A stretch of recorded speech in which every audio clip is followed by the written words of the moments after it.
Rain fell in a soft, steady rhythm over the quiet streets of an upper-middle-class neighborhood in Abuja. The Sunday morning stillness was broken only by the occasional rustle of wind and the low murmur of gospel music wafting from open windows. Children, dressed in their pressed church clothes, peeked out from behind curtains, eyes drawn as always to the man across the street. Thomas S., weathered and wiry, sat on a rickety wooden bench under a sagging, faded umbrella. He had become something of a fixture every Sunday. For 6 long years, he appeared without fail.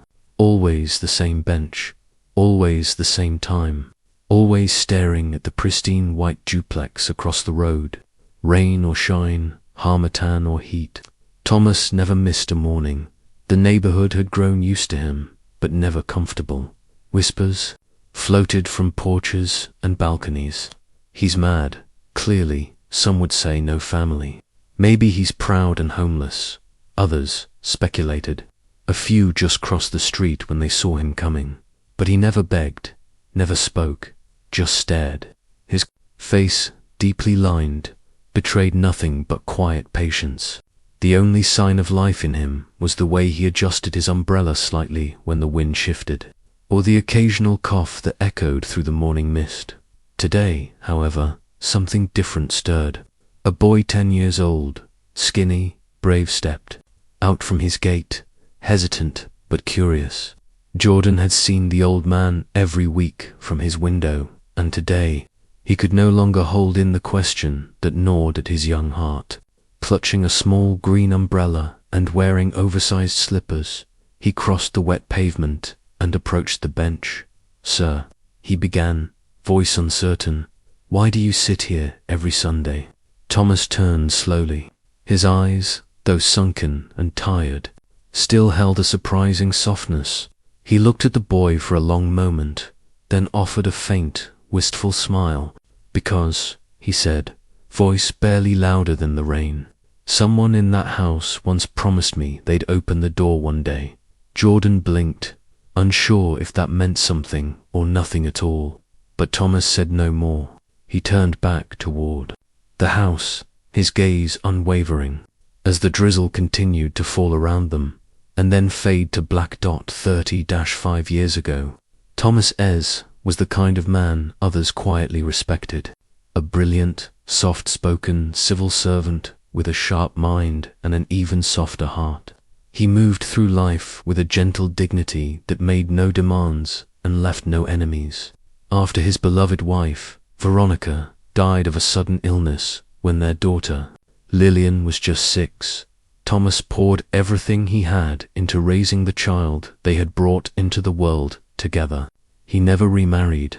Instead, he became father and mother in one, learning to braid her hair with clumsy fingers, waking early to prepare her breakfast, walking her to school in the rain, reading her books late into the night, even when his eyes ached from government reports. Their small apartment in Woos 2 was always filled with laughter, music, and the steady rhythm of quiet sacrifice. Thomas taught Lillian the things he held sacred: discipline, kindness, faith, and the fierce responsibility of keeping one's word. "People will forget your face," he used to say, "but they will remember your heart." Lillian grew under his care like a well-watered tree, strong, thoughtful, independent. She earned top marks in school, spent weekends volunteering at the church clinic, and was awarded a full scholarship to study law at the university. Thomas beamed the day she got her acceptance letter, quietly crying into the pot of a goosey soup he'd made for dinner at university. Lillian met Emeka Osagia, smooth-talking, confident young man from one of the most prominent families in Abuja. Emeka was the kind of man who knew how to charm both friends and strangers, and soon enough he'd won Lillian's heart. When she brought him home, Thomas watched carefully. Emeka was polite, well-spoken, and carried the kind of polished confidence that came from never knowing lack. Thomas didn't trust him, not entirely, but Lillian was happy, and Emeka came from a good family, as people often said with a certain weight. They married not long after graduation. The ceremony was grand. Lavishermacher's family spared no expense. Thomas sat quietly near the back of the church, hands folded in his lap, watching his daughter in her white dress with a bittersweet pride. After the wedding, Lillian moved into the Osagi family house, a gleaming white mansion nestled in a quiet, upper-middle-class neighborhood in Abuja, the same house Thomas would come to stare at. Years later, from across the street, he helped carry her bags up the marble steps that day, kissed her forehead, and whispered, "This will always be your home, too," before turning back to his modest taxi and driving off into the drizzle. What he didn't know then, what no father can ever fully prepare for, was how distance, pride, and silence could build a wall taller than any fence, and how the greatest heartbreaks often don't come from strangers, but from the very people you once raised with your bare hands. 2 years into the marriage, the Osagi household celebrated the birth of a son. Jordan. Thomas held the boy once in a hospital room filled with flowers and filtered sunlight. Lillian had glowed with quiet joy, cradling her baby as her father looked on with trembling hands, whispering a prayer of thanks. For a moment, it felt like hope had rooted itself again, like the bond between father and daughter would only deepen now that a new generation had arrived. But that hope began to unravel almost as soon as it had formed.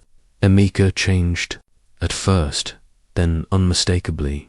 He grew colder, more controlling, no longer hiding the sharp edge beneath his charm.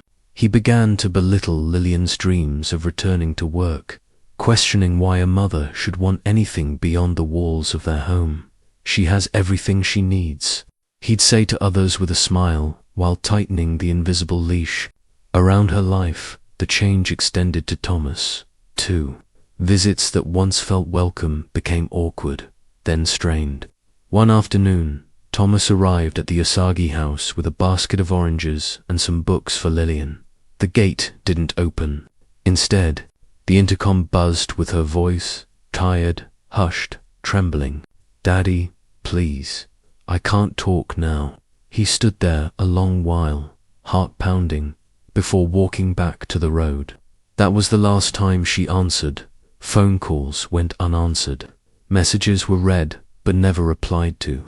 The silence became thick and wounding. Thomas couldn't understand it, not at first. He'd raised her on openness, taught her that love didn't hide. What had he missed? Then, one Sunday, unable to sit in his small flat and drown in helplessness, Thomas walked the 7 kilometers from his home to the Osagi neighborhood. He didn't try the gate, didn't press the bell. He simply sat across the street on a wooden bench beside the cobbler's kiosk, hands folded, eyes fixed on the White House. He waited, watching, hoping, a light in the window, a glimpse of her face. Any sign, but no one came. That Sunday became the first of many. A ritual formed.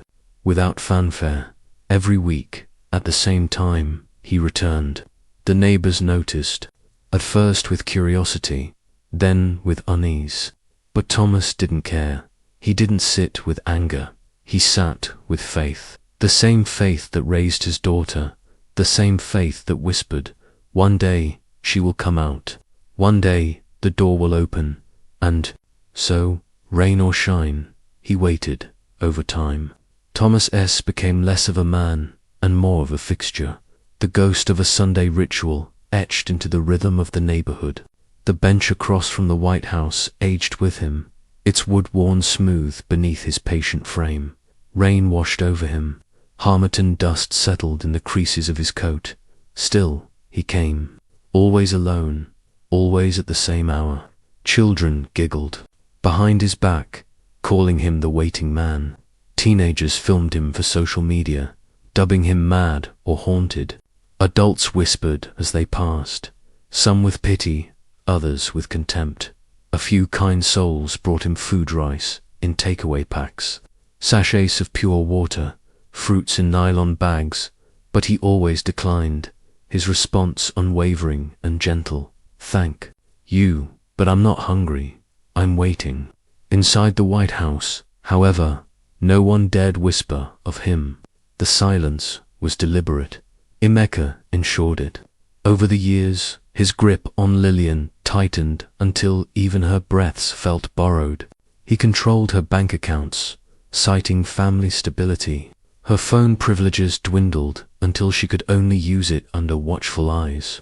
He manipulated her world so subtly and cruelly that even when she was alone, she questioned her thoughts. Her mother-in-law, regal and razor-tongued, dismissed her pain with practiced condescension.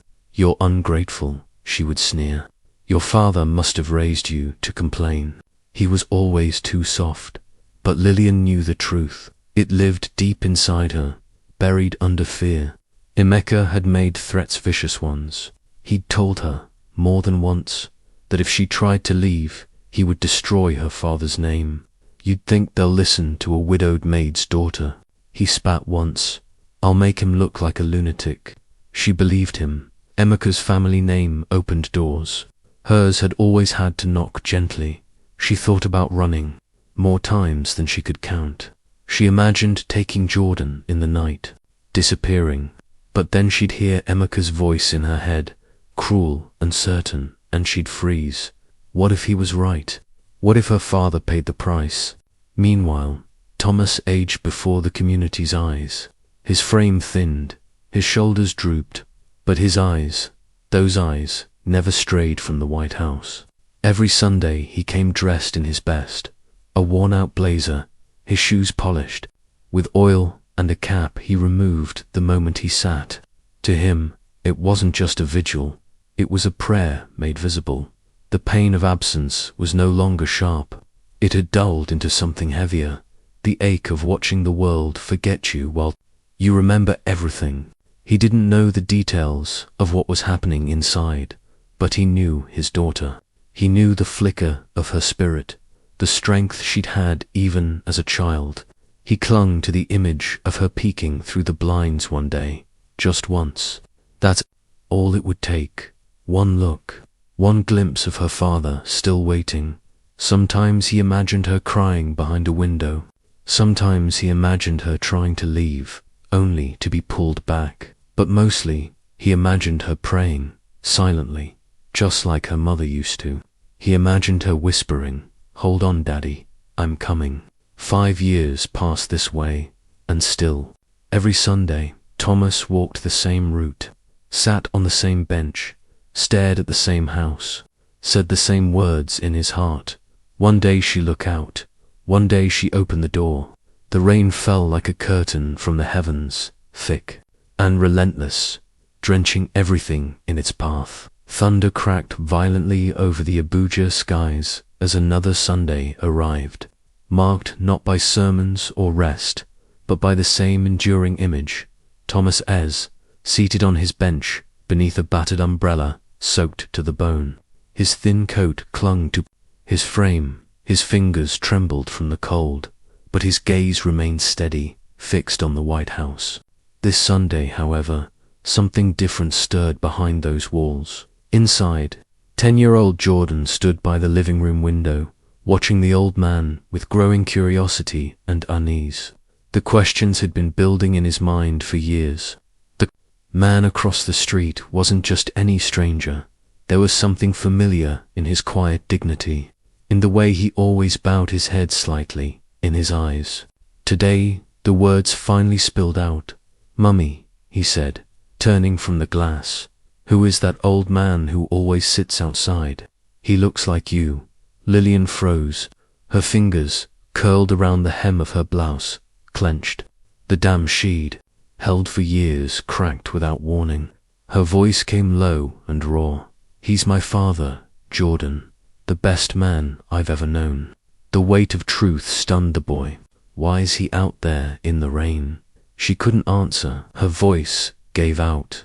Tears welled up as she pressed her palm to her mouth. All the years of silence, of hiding, of fear, bore down on her. Jordan didn't wait for permission. He slipped past her, yanked the door open, and ran into the downpour.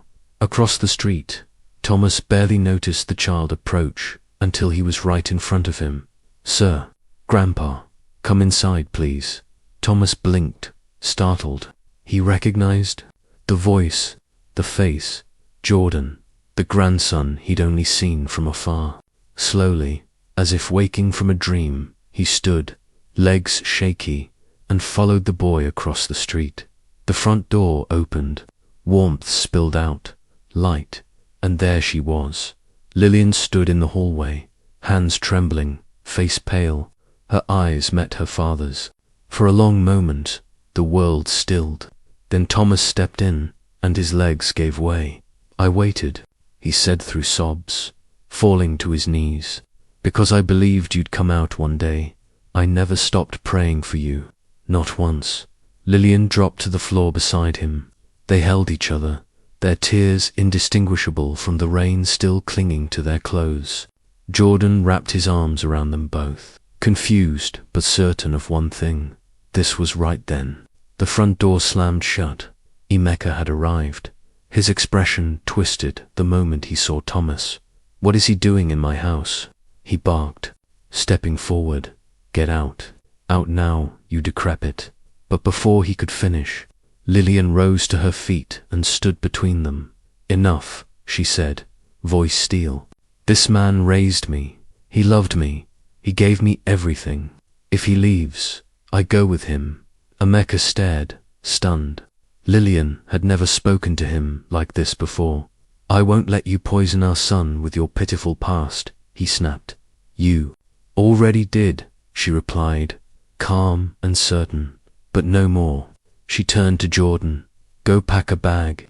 The boy didn't hesitate. Within minutes, she had gathered her essentials, just a small suitcase and her son. She didn't look back. As the door shut behind them, Emeka stood frozen in the hallway, shouting after ghosts, and across the street, the old bench sat empty for the first time in 6 years. The apartment was small, just 2 bedrooms, a narrow kitchen, and a modest sitting room, but to Lillian, it felt like the gates of freedom had opened. After so many years living inside a silent prison, walking on eggshells and hiding her bruised heart behind polite smiles, she now stood in a place where the air no longer carried the weight of fear. Jordan unpacked a box of books, humming to himself, while Thomas slowly lowered himself onto the couch, watching his daughter and grandson with a tired but grateful gaze. His joints ached from the years of sitting in the rain, of hoping against silence, but something in his chest had unclenched. The ache of loneliness was beginning to be replaced by the warmth of home. Lillian had secured a teaching position at a nearby government school within 2 weeks of leaving Emeka's house. The principal, a widow herself, had read Lillian's resume and seen something familiar in her eyes, grit hidden behind gentleness. Lillian hadn't taught professionally in years, but her passion had never left. Books had always been her refuge, especially when the world around her became too loud or too cruel. Now she was assigned to teach literature to senior students, guiding them through Chinua Achebe and Chimamanda Adichie, Shakespeare and Soyinka. On her first day, she stood in front of the chalkboard with trembling hands, uncertain if she still belonged in a classroom. But then she saw the eyes of her students, guarded, waiting, and something in her rose. The words flowed, her voice steadied, her soul remembered. At home, Jordan adjusted more quickly than anyone expected. He had always been a quiet boy, too observant for his age. At 10, he had witnessed more unspoken tension than a child should, but in this new space, he bloomed. He made friends at school. He rode his bicycle in the evenings. He brought home drawings of his new family that showed him his mother and his grandfather standing beneath a giant sun. "I like it here," he said one night as he slipped into bed. "We laugh more." And they did. Evenings became sacred. Lillian would come home tired but fulfilled, placing her bag down and helping Thomas with dinner. He still insisted on cooking many nights, leaning against the kitchen counter with a worn wooden spoon in hand, mumbling about too much salt or not enough pepper. They'd eat together, the 3 of them squeezed around a small dining table, and talk really talked for the first time in years. Afterwards, Thomas would open the Bible, reading a passage slowly, his voice quivering with age and memory. Then Jordan would say a short prayer. Sometimes Lillian would cry without meaning. 2. Healing is never a clean line, it's jagged, stumbling, filled with quiet apologies and long silences, but theirs was steady. On weekends, they took walks around the neighborhood. At first, people stared. Some remembered Thomas Destrange, old man who sat across from the White House every Sunday, drenched and silent. Children used to laugh and point. Adults whispered. Some were kind enough to offer food. He had always refused politely, with dignity, never telling them why he was there. Now, those same neighbors greeted him with cautious warmth, their voices laced with apology and curiosity. They saw Jordan beside him and realized the boy bore the same gentle eyes. They saw Lillian taller now, not physically, but in presence. She no longer looked like someone retreating. She stood beside her father as an equal, a woman who had chosen to rise. One Saturday morning, Thomas returned from the mosque-like corner store down the road with a loaf of bread and found a group of young men repairing the sidewalk in front of their compound. One of them, a lanky boy with headphones around his neck, looked up and smiled awkwardly. "Good morning, sir," he said. "We remember you from the other street. You used to wait, rain or shine. Sorry for laughing then. We didn't understand." Thomas nodded, said nothing for a moment, then replied, "There's no shame in what you didn't understand, but there's honor in learning." The boy nodded again, sheepish, and went back to his work. That evening, Thomas and Lillian sat on the veranda, watching the sun set. Jordan was drawing inside, working on a school project. The air was quiet. Lillian turned to her father, brushing imaginary dust from her lap, her voice soft. "Daddy," she said, "I used to think strength meant staying in a hard place longer than anyone else. That if I just endured long enough, maybe I'd earn peace." Thomas looked at her, his face full of lines and wisdom, but didn't interrupt. "But you showed me a different kind of strength. The kind that waits, the kind that doesn't barge in or shout. You sat, in the rain, in the heat, just so I'd know someone hadn't given up on me." Her voice cracked. "You taught me to never abandon the people I love. I forgot that, but you waited and reminded me." Thomas reached over and took her hand, squeezing it gently. "I wasn't waiting for you to rescue me," he said. "I was waiting for you to remember who you were." And she had. In the months that followed, life didn't become perfect, but it became theirs. Lillian's students adored her. One girl whose parents were in the middle of a bitter divorce stayed after class often, just to talk. Lillian never gave advice. She only listened, because she understood the power of being heard. Thomas joined a small group of retired men who met twice a week at the community center. They played drafts and told long stories that kept getting longer. Sometimes he spoke of faith, other times he just listened, a quiet pillar in the group. The older women in the neighborhood sometimes dropped by the house with soup or plantains or extra jollof rice they claimed to have made by accident. It wasn't pity, it was admiration offered. In the only language many knew, food, Jordan began to write. Poems at first, then short stories. One of his stories won a school competition. It was about a boy who rescued his grandfather from a storm. He didn't name the characters, but when Thomas read it, he smiled and said, "You're becoming a fine writer." Jordan beamed. They made new traditions. Friday nights were movie nights. Sunday mornings, they walked to church together, Lillian's hand looped around her father's arm. Sometimes, the preacher would nod toward them during sermons, using them as a quiet example of grace, of restoration, of love that endures.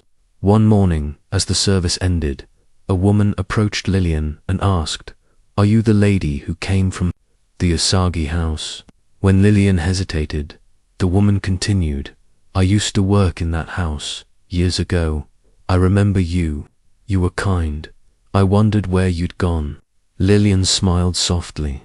Home, she replied. On the anniversary of the day they left the White House, Lillian cooked a large meal: jollof rice, fried plantain, egusi soup, and roasted fish. She invited a few close neighbors, her colleague from school, and even the principal. Jordan made handmade cards for each guest. At the end of the evening, Thomas raised a glass of malt and said simply, a year ago, we stepped out of a house full of silence. Today, this house is full of laughter. May it always be so. The room applauded. That night, after the dishes were washed and the guests gone, Lillian found herself standing by Thomas's room. The door was slightly ajar. She peeked in to see him asleep, a book open on his chest. His breathing was deep, peaceful. For a moment, she watched him. This man, who had raised her with tenderness and integrity, who had never once shouted, never once given up, who had waited on a bench in the rain because love wouldn't let him do otherwise. She walked in, gently took the book from his chest, and pulled the covers over him. As she turned to leave, she whispered, Thank you, Daddy. In the silence, Thomas stirred and muttered, Always, my daughter, always. And so the apartment, once bare and uncertain, became a sanctuary. In it lived 3 people, broken once, but now mended by forgiveness, by memory, by unspoken promises kept. It wasn't the size of the home that made it sacred. It was what it held. A man who waited, a woman who returned, and a boy who witnessed it all and would one day carry that story forward.